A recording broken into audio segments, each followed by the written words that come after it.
Welcome to Stories of Hope in Hard Times, the show that explores how people endure and even thrive in difficult times, all with God's help. I'm your host, Tamara K. Anderson. Join me on a journey to find inspiring stories of hope and wisdom learned in life's hardest moments. My next guest has been married for 19 years and has 4 children ages 17 to 3. She has lived in Utah, Wyoming, Texas, and is now back in Utah again. All of her children have severe food allergies and eosinophilic esophagitis or eosinophilic gastroenteritis. Those are a mouthful. They're also known as EOE or EGE. This sparked a joy and a need for baking and cooking in her home. She also loves to work in her garden.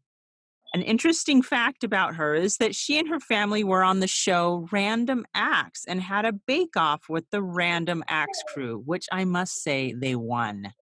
I am pleased to present Suzanne Earl. Suzanne, are you ready to share your story of hope?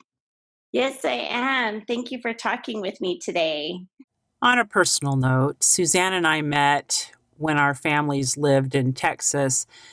And when I found out that I did not tolerate wheat very well, she taught me how to make a gluten-free mixture before it became a thing that you could buy at the store.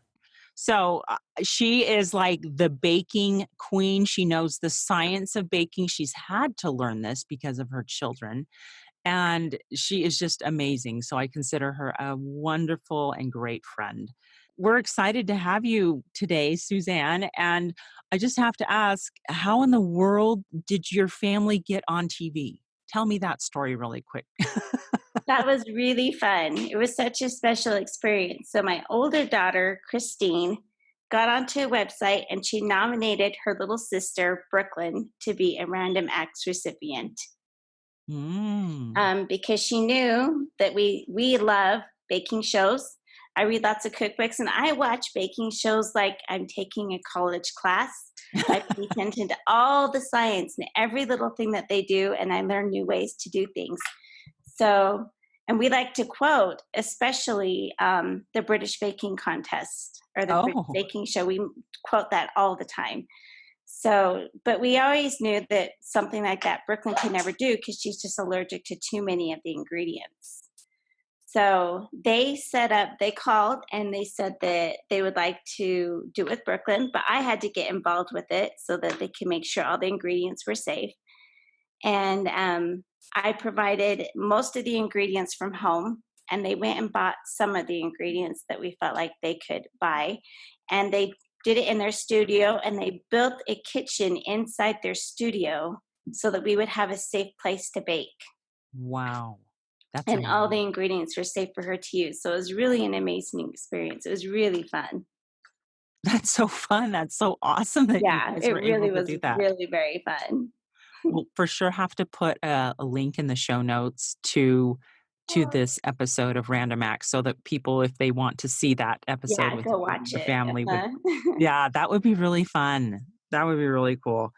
So let's kind of go back into your story. You got married and here you were ready to start a family, and just the process of starting your family didn't go as you had thought or planned. Why don't you talk No, me through there? Let's it start didn't. there. And it took us a few years because it turns out I have polycystic ovarian syndrome, but it was kind of asymptomatic. So I didn't know I had it, but my body doesn't normally ovulate. Oh.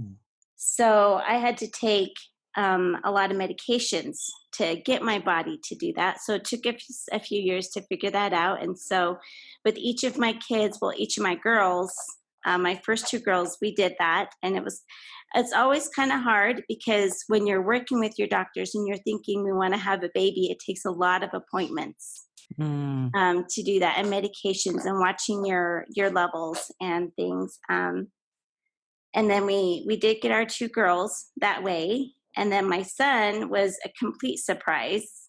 Oh. So because I normally don't ovulate, I never had, regular periods. And so I was 15 weeks pregnant when I found out with him. Wow. Yeah. So, and then two of my kids, he was born a preemie at 35. So it was a very short pregnancy for me. And then my last one, the doctors wouldn't give me any more fertility medications. Hmm. And so we knew that we wanted another baby, though, but it took us 10 years of trying to get her until we finally moved and finally found a doctor that was willing to work with us longer. Um, and I was able to get some of those medications again. And we did get pregnant with twins, which was really fun. But unfortunately, we lost one of them about 12 weeks, Oh, which kind of sparked almost a race to keep our last little one. So it was a lot of shots and a lot of bed rest and a lot of appointments, a lot of stress tests every week to make sure everything was going well. And she was also born early, but she made it. And so now we have our 4 kids. that is quite a labor. And once you got him here, it wasn't as easy either, right? No, because I couldn't feed them.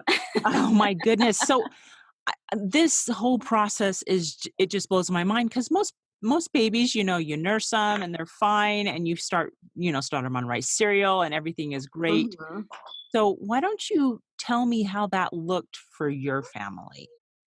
For Christine, it started with just food allergies, and she struggled a lot as a baby, but we didn't really know why. And then when she was about 15 months old, she was playing with a granola bar, just that my husband had set down on the coffee table, and she just broke out in hives from head to toe. Wow. And so, and that was when we were very first introduced to the world of food allergies Oh in yeah. general. So she was allergic to peanuts with that. And it seemed from there, they were just gaining allergies. They didn't ever grow out of allergies like you hear a lot of. It just seemed to get more and more and more. We just found more and more things Hmm. that she was struggling to make her sick. And we started carrying EpiPens and going to lots of allergist appointments and learning how to cook a lot. Once we had to take out egg and dairy and soy and corn and oats, that was the first one. And Wow. realizing there's very little you can buy for a toddler at the store Yeah. without all those things. And so, to survive, we had to figure out how to cook and what we were going to make. Wow. Yeah. And then when my second daughter, when she was born, and she actually did pretty good until she was about 2. And then she just started dramatically losing weight and just throwing up, and she cried all the time. Oh. And we had doctors telling us, well, she must be allergic to foods. And we said, well, we're pretty aware of food allergies and we've had her tested, and soy came up, but that was the only thing that came up. Now was this a blood test or a We skin do test? blood tests and skin tests so that we Mm. can get a bigger picture. And they kept saying, well, it's something you haven't tested yet, it's something you haven't found. And I remember I got just so desperate one time because she was at my parents' house for a barbecue, and she ran up to my dad and she touched the outside of the grill and she burned her hands really badly, and she didn't even cry. And I thought, if she's hurting that much inside that she doesn't notice that on her hand, she's hurting all the time. Mm. And so we started going to more doctors and things, trying to figure out what was going on. And I had a good friend in Texas say, that sounds a lot like what my son has. And it was called eosinophilic esophagitis. Mm. So I went to the allergist and he did a random blood test that showed she did have really high eosinophils, but high eosinophils means that there's inflammation just somewhere in the blood. Mm. So then we went to a different doctor at Texas Children's Hospital, and he came in and I started telling him what was going on, and he said, don't tell me anything. And I was kind of confused. And he Okay. said, don't tell me anything these doctors have told you, because if they were right, you wouldn't be here. Mhm. And I said, thank you.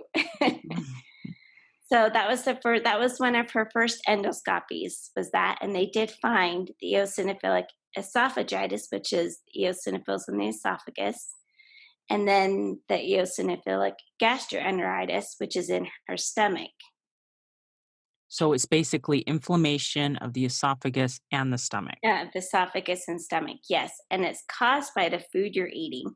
So the purpose of an eosinophil is it's a white blood cell that fights parasites and Oh, viruses. It thinks that when you're eating food, the food you're eating is attacking you. oh So my it goodness fights gracious. back with white blood cells. It's Wow. weird. And so, but what happens is these white blood cells all gather together and they cause inflammation and pain. But if they reach the surface, which is called the granulation, they actually release toxins, which will make you very, very sick. Oh my goodness gracious. And so this is what was happening. This is what was happening. Yes. And so, but it was a night and day difference. We made the choice at that time to get her on a G tube. So Okay, why she don't you stopped. describe what that is? So a G tube is a feeding tube that just goes straight into your stomach Mm-hmm. and has a little port on the outside that you connect tubing to so that when she was fed, it would go straight into her stomach. And the reason for that is because she was put on a special formula called Neocate that Mm-hmm. had no food proteins in it that she could react to, but it smells like stinky feet and it tastes like vomit. It's, Oh my yeah, gosh. it's No really wonder it goes straight nasty. into the stomach. Yes, because then she wouldn't have to drink it. Mm.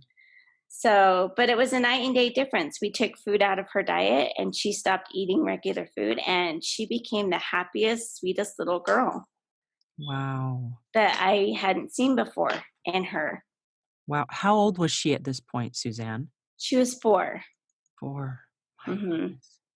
Now, I remember when when our family knew your family in Texas, that I remember you talking me through what a hard thing this was for her because so many of the things that we do socially revolve around food. So Yeah. why don't you talk us through what that looked like for her at that point?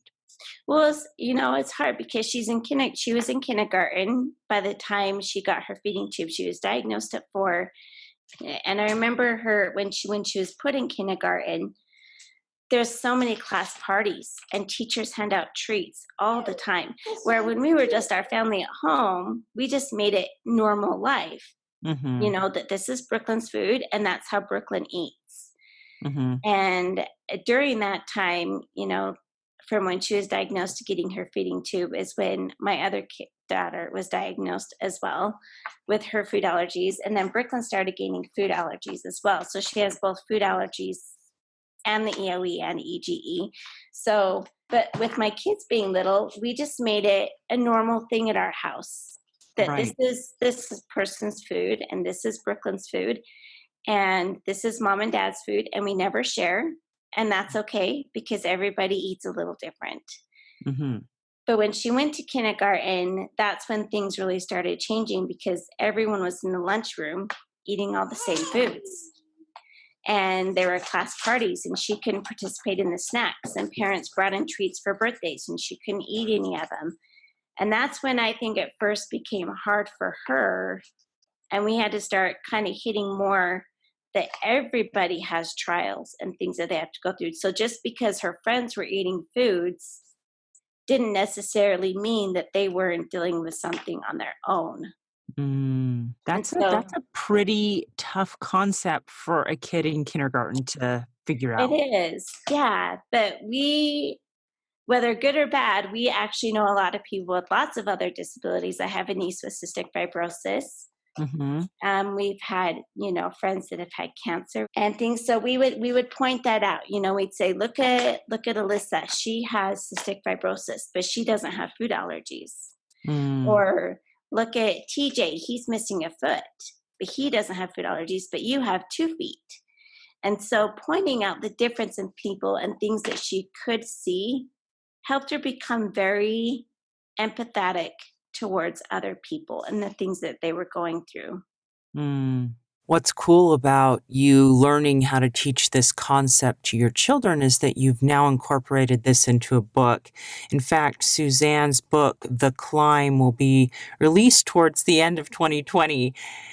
So if you have a child that you are trying to explain this concept of everyone has challenges, they just look a little bit differently, watch for Suzanne's book at the end of 2020, The Climb. I have always loved your creativity, Suzanne.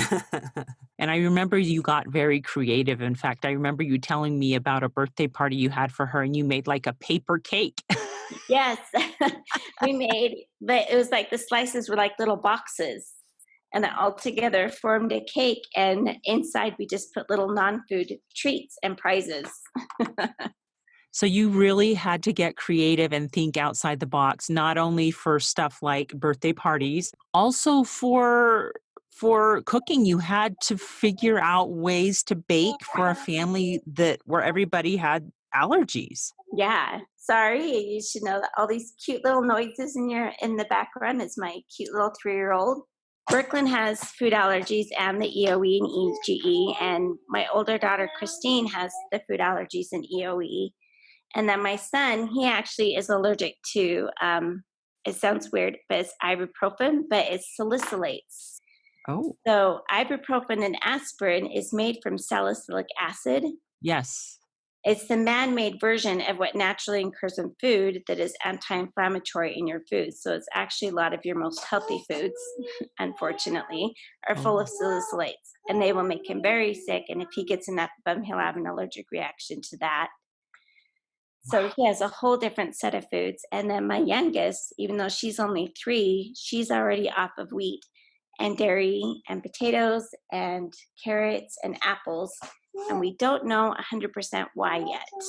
Oh, wow. That is just a lot to take in. So let me pause right there and just ask you, what was going through your mind with all of these diagnoses? I mean, I can imagine that my thoughts would have been one wasn't enough. How about two? What about three? All of my kids have food allergies. I mean, was there ever a point where you're just like, dear God, what are you doing? What was going on? That would be what I was thinking, but what was going through your mind at this point? I think having a good attitude helped me a lot. And also, I didn't receive it all at once. And I Mm, think that helped a lot. So when my kids were first getting allergies and they were getting more and more and more allergies, it seemed for some reason to just kind of be one at a time. We mm, never received this diagnosis of, oh, now you have 10 things you're allergic to. Um, it built gradually on us. But I can remember a time when Brooklyn was first diagnosed, and I sat and I cried because mm. I was like, I don't even know how to go forward from here. And she didn't have her feeding tube yet. And I was just told she's going to need to not eat any food. And this is a formula. And they sent us home with the sample. And it was so awful. Oh, And I thought, I can't even give this to her. I wouldn't even drink it. I can't imagine anyone drinking this. It's so oh, nasty. And, but, to make the decision to get a feeding tube put in, we had no idea how long that was going to last either. right. So, you're looking at a very long term solution. And I sat and I cried. And I was like, what am I supposed to do with this? Like, how many more things are we going to have to deal with? Mm, And I don't know. At that point, with a lot of prayer and things like that, we kind of got a lot of answers. And it became very clear to me that this was temporary. mm, That at the moment, it seemed very long term to me. But in the long term, it's temporary. She wasn't always going to have a feeding tube. We were eventually going to find foods that she could eat. And there would always come a point later where none of it was needed anymore. mm, And I needed to look at a bigger picture. And then when I started to look at a bigger picture, it gave me a lot of hope mm. and and a lot more faith to keep going on every day. So each thing that came upon after that was just, I look at it as, well, this is our big long journey, and this is one more step forward towards an ultimate goal of not needing this anymore. Wow. So you feel that God just kind of helped you expand your horizon instead of looking at that specific Yeah, problem to say, I want you to realize down the road, this will be different. And so you yeah. just have to Down keep the your road, this eye is on going that to be goal. different. Yeah. Wow. And it's taken 10 years, but this last April, Brooklyn did have her feeding tube removed. Wow. And we've had over 30 endoscopies, and we have failed because the only way to trial a food was to eat it and then Mm. do an endoscopy to see what was happening inside her body with it, with biopsies. So we would try to do about 3 foods at a time. But if the eosinophils increased, we had to take all 3 foods out of her diet because we wouldn't know which one it was. Mm. So sometimes we would try a new one again, but most of the time we could tell the food would make her sick right away. Some foods made her more sick than others, but she would get very sick. So how long did you have to try a food for to know it was safe? So we would start with, it usually took about 6 months to find out if the food was safe all the way. Wow. So we would start with testing. We always allergy tested it first because she does have true food allergies. Mhm. And so we would do a blood test and a skin test. And then we would do what's called a patch test, where they put the actual food underneath a patch on her back for 48 hours. Oh. And then they would remove it and then wait 24 hours and then come back and see what it looks like. Mm. And every once in a while, you would see the redness and the bumpiness of things where those eosinophils would move outward to her skin.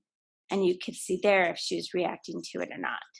And so then you just you didn't even try those at that point. Yeah, we wouldn't even try those. If she reacted on any of those, we didn't even try those. But unfortunately, it gave us a better direction, but it wasn't a guarantee. So then Mm. she would have to eat the food. And if she ate it for about, I would say about a month, and she did fine, then we would move on to the next food. Mm.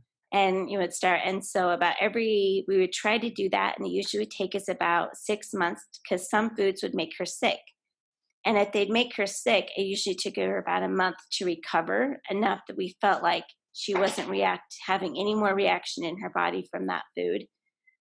And then we could try a new food. Oh. So some give or take, it usually takes us about 6 months between endoscopies where we'd say we finally think we have 3 foods that are good. Mm. And then sometimes we would find out, nope, your eosinophils have increased. There's still something you're reacting to.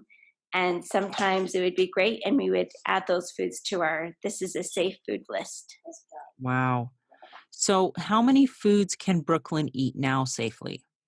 So she had her feeding tube while we were doing this. We're still trialing now. Sure. But right now she has 22 safe foods, and that includes items like sugar and salt, baking soda, and things like that don't have any food proteins in them all, and some flavorings like mint and maple flavorings, because everything has to be tested. So she has Everything. 22 So items. spices, Yeah, everything. spices. Yeah. So she passed nutmeg, but she did not pass cinnamon. Mm. Who knows why? So she has 22 foods that she can eat and about 83 that she can't. There you go. But this is, like you say, this is a journey. And This so is a journey. you are Yes. constantly testing to see what foods you can add. Yes. Okay, so this helps our listeners gain just a little bit of appreciation for learning to bake with limited ingredients. Yes. And why this bake off was so challenging for the Random Acts crew, because you Yes. really only have a small window of foods that you can Yes. And have. they're foods that you're not used to using, which was interesting for them. Yeah. So why don't you talk me through an example of a meal that Brooklyn can eat now, Um, and what you it would have to do to be prepare that? it'd be more like for my family. I kind of can't cook for everyone in my family all at once. Mm, So I make big batches of food, and we stick things in the freezer and in the fridge so that I can focus on who am I feeding for this meal. And then whoever can't eat this meal can get something from the fridge or the freezer. gotcha. because I Okay. can't feed everyone at the same time. But one of the things we do try to do is spaghetti. Mhm. But spaghetti at our house is kind of laughable, but we do it anyway because it's something everyone can eat, sort of. Okay. Sort of. So we have two pots. We have one pot with regular noodles, and we have one pot with rice noodles. And we Okay. have to make sure we keep our colanders for straining and our stirring utensils separate.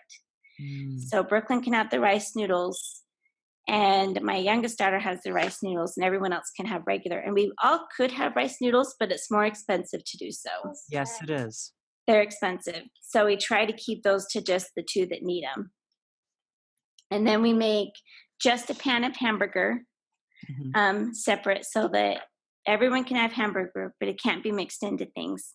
So, and then we have two different sauces. We have one sauce that has things like the spices and things in it, and one sauce that's just tomato and salt. And then we have cheese for those who can have cheese, but not everyone can have cheese. So in general, it's a lot of dishes, but somebody should be able to get something to eat. Wow. That is unbelievable.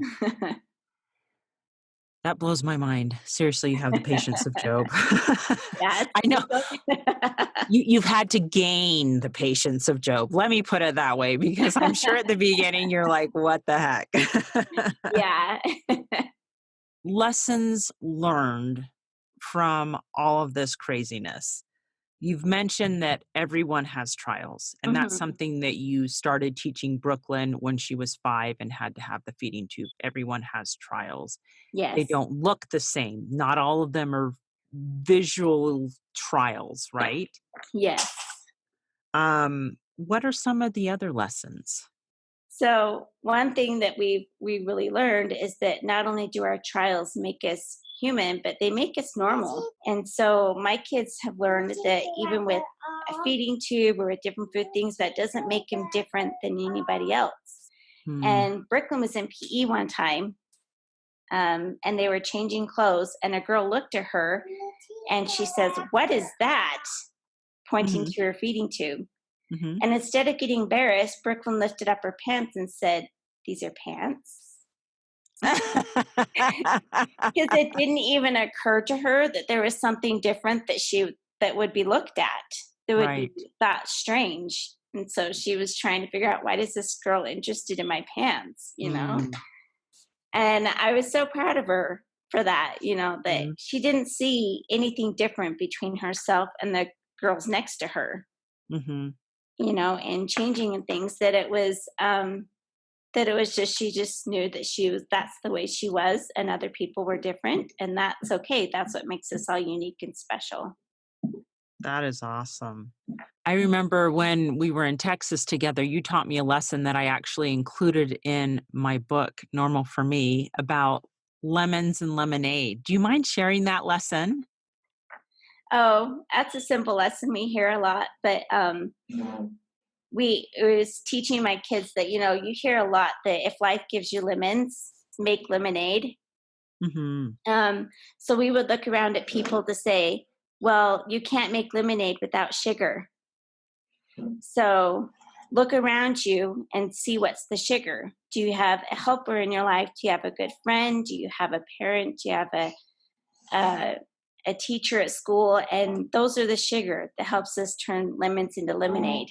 Mm. Because without sugar, you wouldn't have very good lemonade. No, you wouldn't. It would be awfully tart. It'd be kind of gross. I know, right? Yes. It's so true.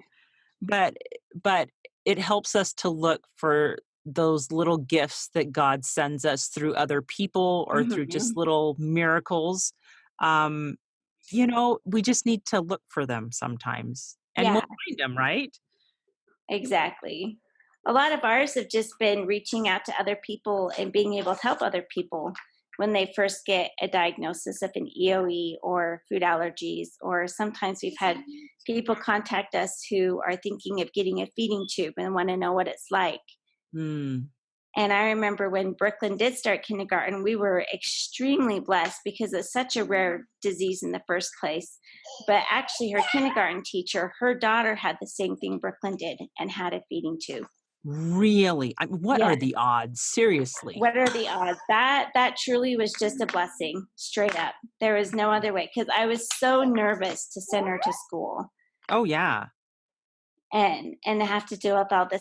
Her kindergarten teacher came to my home before school started, and it was about the time we were getting the feeding tube, and she showed me how to change the feeding tube because you'd have to change it in and out of their stomach at home every 3 months.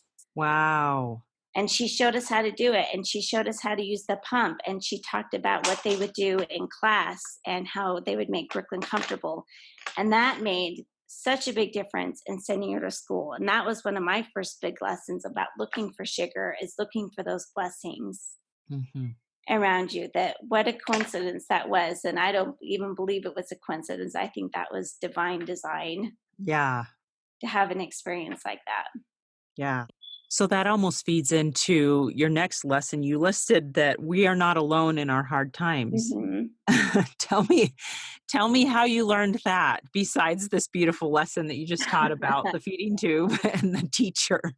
Well, I was surprised when we started talking to people about our trials, and they would say things like, "Oh, I know someone with this allergy," or "I'm allergic to this," or "I've been finding that this is a problem," and how we were able to help each other. And Mm, it seemed that it didn't even matter if it was a rare disease or with food allergies or whatever it was. It didn't matter. People seemed to come out of the woodwork. And my sister described it to me like this. She said, sometimes you just feel like you're drowning in just everything that's going on. You're just drowning in it. And when someone comes up to you and says, I know how you feel, it's like taking a breath of air. mm, You're coming up. It's like you can breathe just because you don't feel like you're having to explain yourself to somebody all the time. No, we're not going to share our food. No, we're not going to come to this party. Or, yes, we're bringing all our own ingredients or our own food. And it just sometimes feels like there's a constant run on of explanations. mm. And it's like a breath of fresh air when you can talk to somebody that just says, I know how you feel. Yeah. And it's like you can just breathe. You can just relax and be like, I don't have to try and explain everything today. Yeah. And I think even if it's not the same trial, just the fact that somebody comes to you and says, I know how you're feeling. That is beautiful. That is so, so amazing. And I found that to be true too. It's just nice. Like when I meet a fellow parent with kiddos with autism, you don't have to explain why your child is flapping their arms and waving it in front Yeah. of an object that is doing a repetitive motion. They just love it and they're stimming in front of it. And you kind of look at each other and you kind of do like a fist bump or something because you're like, I don't Yeah. even have to explain my son to you because you totally get it. So it is nice. You're right. I've never heard it described as a breath of fresh air, but that's totally what it is. It is. Oh my goodness. Now, you also mentioned that you learned that it's okay to cry and Hmm. vent and kind of get all those emotions out and let people know what you're going through. Yes. How did you learn that? Well, and actually, that was also for my sister about the same time we were talking about it being like a breath of fresh air. Um, we moved to Utah, and about the time we moved to Utah, her son had also been sick and was also recent, and then was diagnosed with food allergies and EOE. Mm, And the first thing she did was call me, and she was crying. And she said, I don't know what I would have done if I didn't have you here to talk to about it, just to simply talk. mm, Not to solve the problem, not to tell her that everything's going to be okay, not to tell her that it's not going to be hard, but just to simply be there, someone to listen to and have one say, I know how you feel. And sometimes you just need to cry a little. And mm, I think, especially as moms, we bear a lot of the burden of putting a smile on our face through trials, mm, especially for our kids, and in teaching them that everything is just fine and everything's normal and that it's, we're going to make it through this, you mhm. know, and, we failed another food. You're really sick again, type of thing. It can be really hard. And there's been more than once I've sat and cried. And my daughter will come and she'll sit and cry with me. She's so good at that. And she says, I know, Mom. She goes, let's go make something. Let's go cook, Mm, and she gets up and she does something. But that release of emotions and knowing that it's okay to recognize once in a while, that it's okay to sit and cry, mhm. that's also part of being human, is that you don't have to be strong all the time. Right. No, I totally agree with you. Sometimes I think there's a mentality that you have to be strong and put that strong face on Yeah, all the time. And you know what? That's just not real. it's not. And it's not realistic either. Like, no one can go, like, even doctor's appointments will be exhausting, but you'll come home from the hospital just exhausted Yeah. because emotionally it takes so much energy to put on that face. We're happy, we're excited for this new food, or we felt this food, or whatever it is that people are going through. It doesn't matter how much of a face you put on. Every once in a while you need that release, but it's okay to cry. Yep. It is. It is. It is. Absolutely. We're going to take a quick break, but when we get back, would you mind talking me through some of the tips you would give to people who are in a similar situation and things that you do differently now than perhaps you did when you first got married?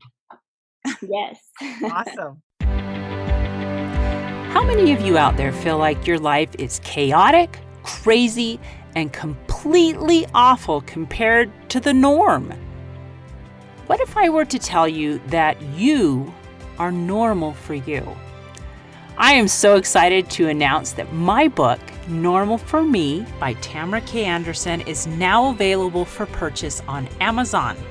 This book took me 10 years to write, and I share 20 years worth of lessons learned in my life detours, including being in a car accident and having 2 of my children diagnosed on the autism spectrum.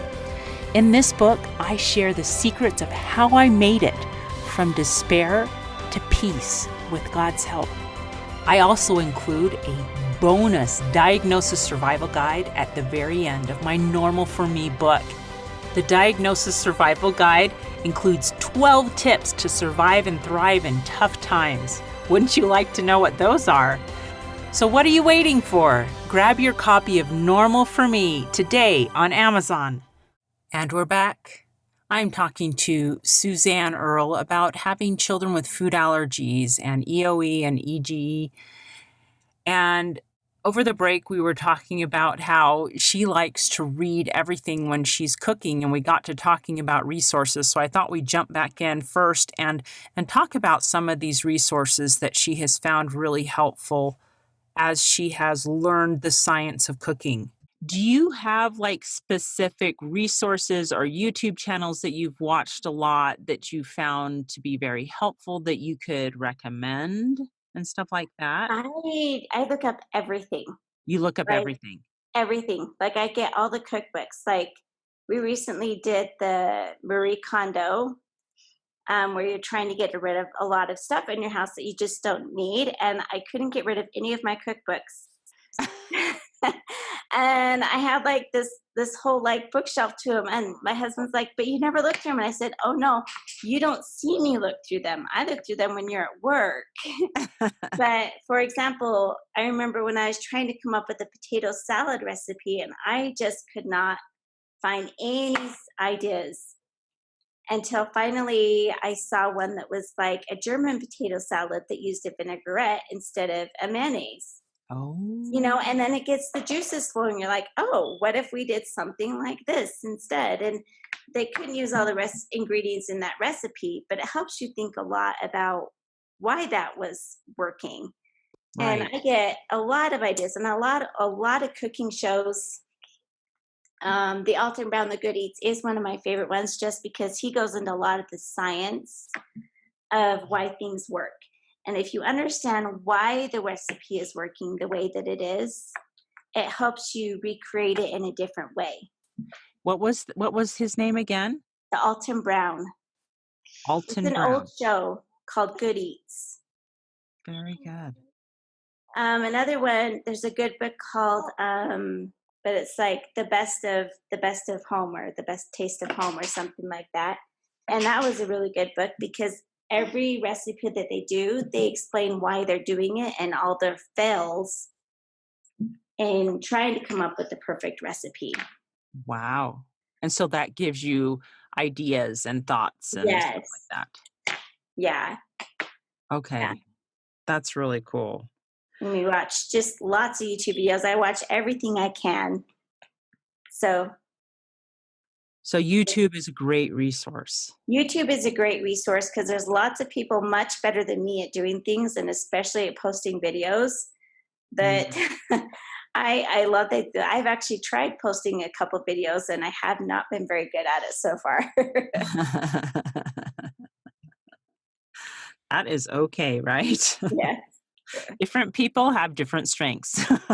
Yes. And other people are much better at making videos, and I'm very grateful for that. That is awesome. Okay. So, what tips would you give as far as cooking in general? Tips in cooking in general is to be creative.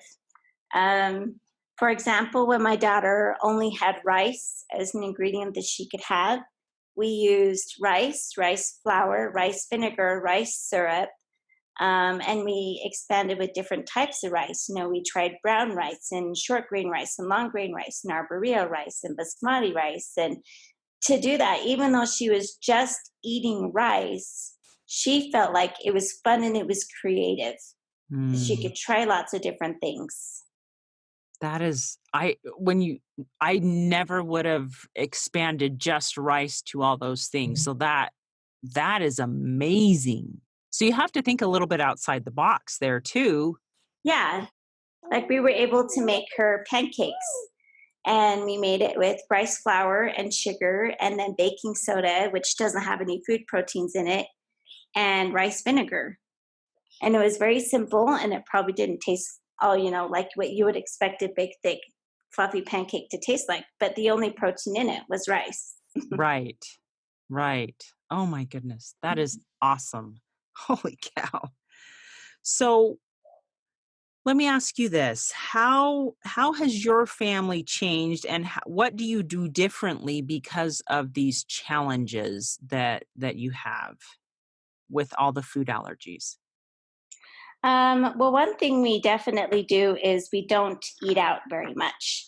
Mm, Um, there's a lot of risk in trying to explain to a chef or a cook about your allergies and why you can't eat certain things. And just personally, it's really hard for me to give somebody else that control.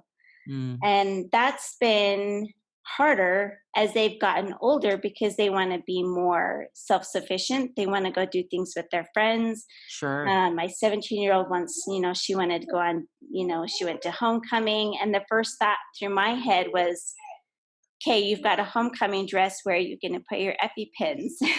Uh-huh. Where are you going to go out to eat? And Mhm. that's been a really hard thing for me. And so something recently we've been trying to do is we've been trying to reach out to more restaurants and places, and teaching my kids how to navigate in a world that they have to do things differently that I've always done for them.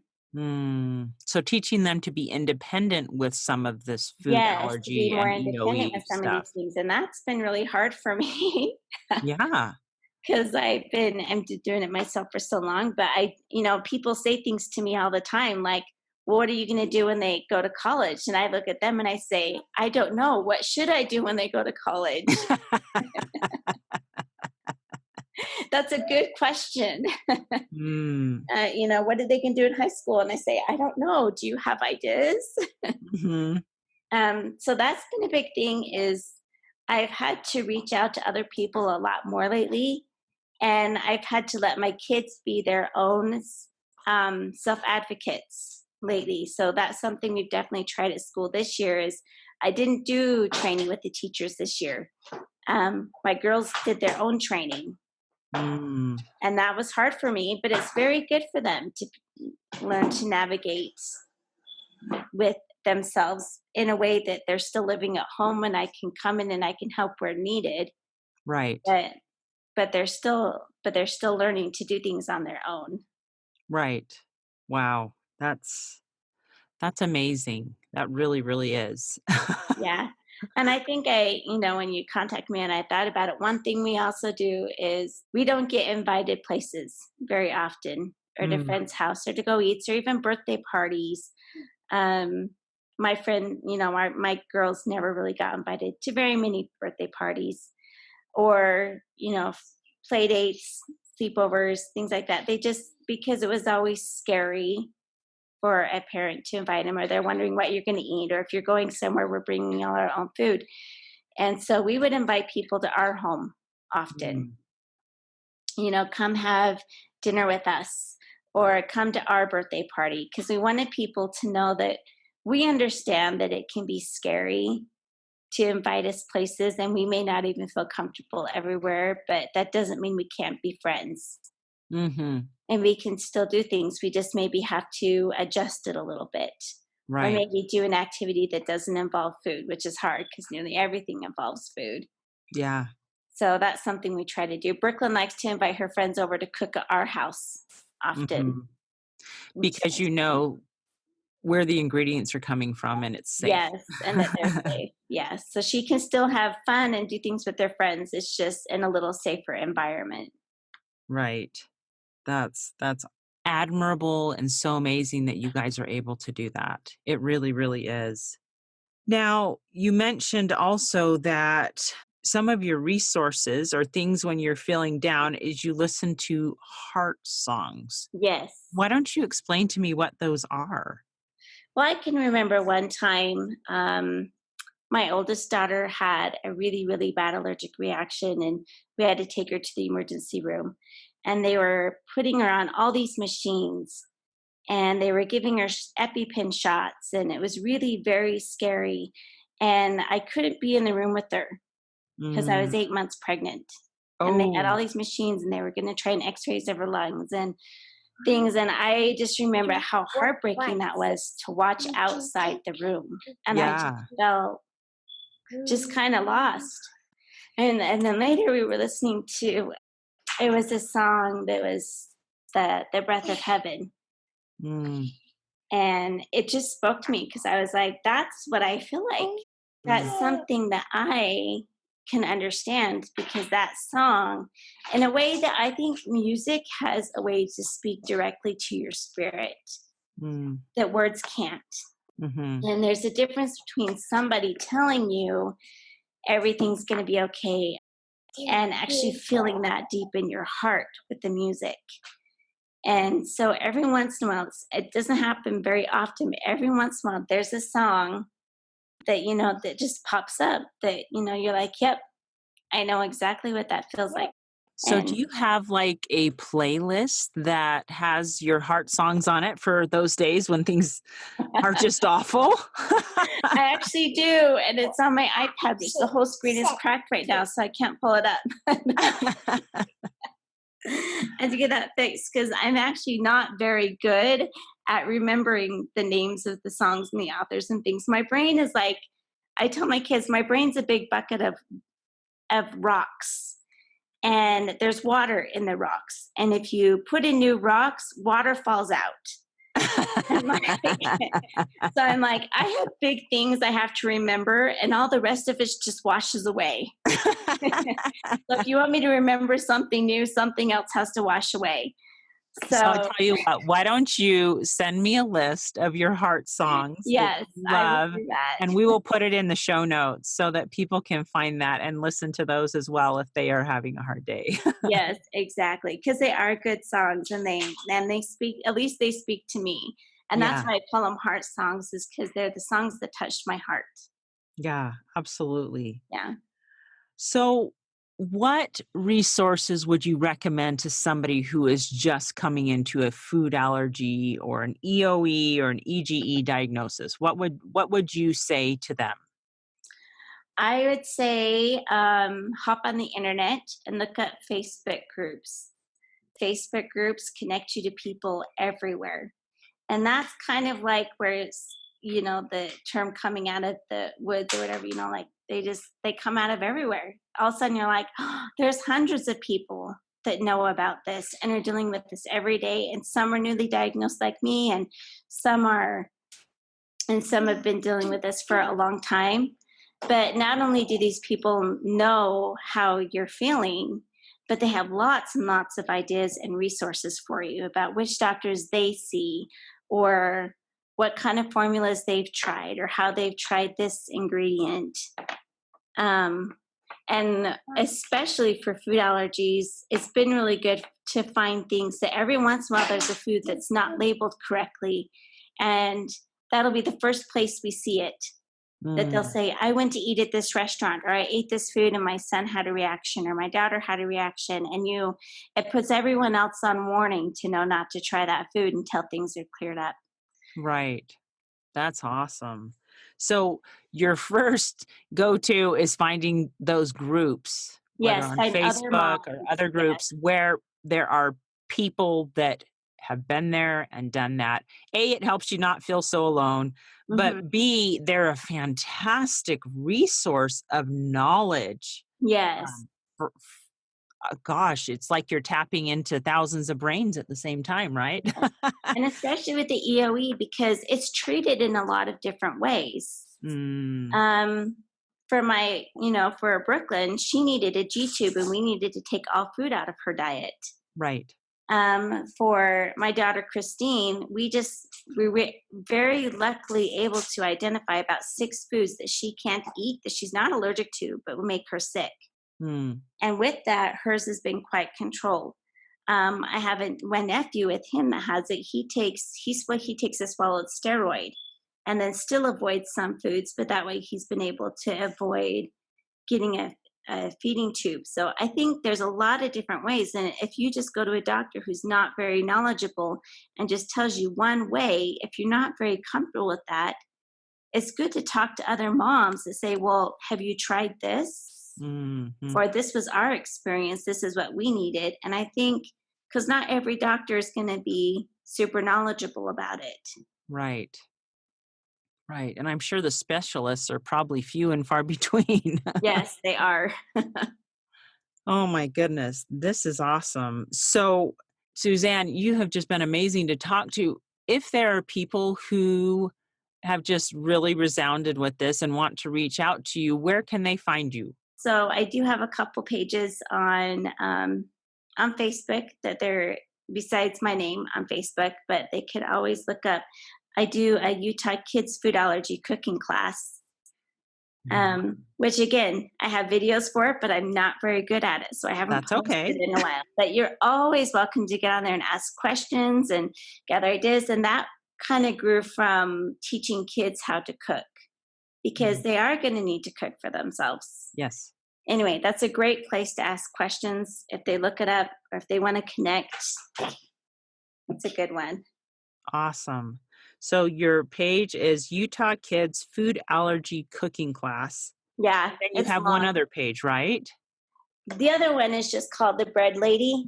Just The Bread Lady. Yeah. I make and I sell lots of bread just because I had to learn how to make bread and kind of developed a talent for it. So, and because we can't buy bread from the store. Right. There's too many ingredients my kids can't have. So we learned how to make bread, and so I do that. So if you can have wheat, it's a great resource. I have recipes on there, lots of good fun things, but it's also a way to connect to me if you want to send me a message. Very good. So you make wheat bread, but do you also make wheat-free bread? Bread is really hard for me to make gluten-free.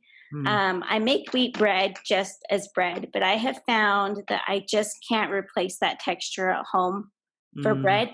But I do post on there the gluten-free muffins and pancakes and cookies and lots of things that are gluten-free.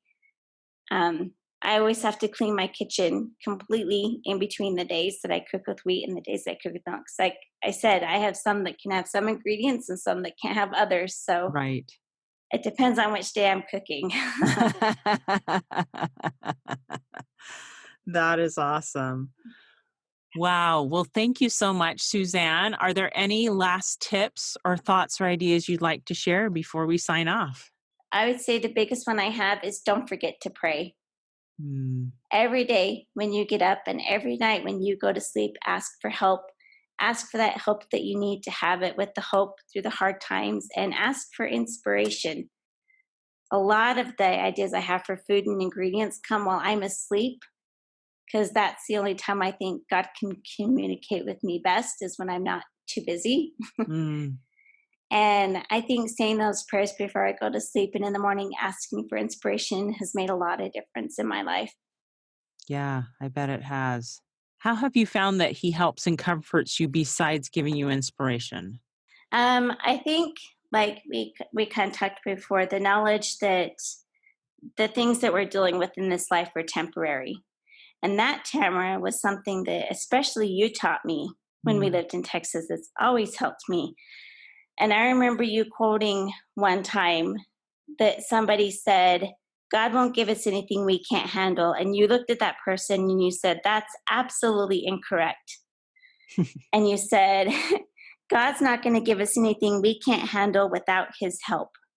mm, And that's been true every day in my life. And every time I go through something hard, that's what I draw back on, is that God's not going to give me anything I can't handle with him. And so with his help, and that I need to draw on that, and I need to get strength from that, because that's what the atonement is for, and why, we were sent here on this earth is to learn and grow, but not do it alone. yeah, absolutely. Oh, well, I'm glad that you found some help Yeah. with that, and I have found that statement to be true. Yes. That is awesome. Well, thank you, Suzanne. This has been so amazing and wonderful, and my heart just goes out to you and your family. It still just blows my mind that you handle all these food allergies and cooking and learning all these new tricks and trades with such amazing optimism and just hope. So, thank you for sharing your story. Hey, thanks so much for listening to today's show. I know that there are many of you out there that are going through a hard time, and I hope you found things that have been useful today as you listen to the podcast. If you would like to access the show notes from today's podcast, visit my website. It is storiesofhopepodcast.com. That is where you'll find favorite quotes from today's episode and shareable memes. And those are fun because you can share them with your friends on social media.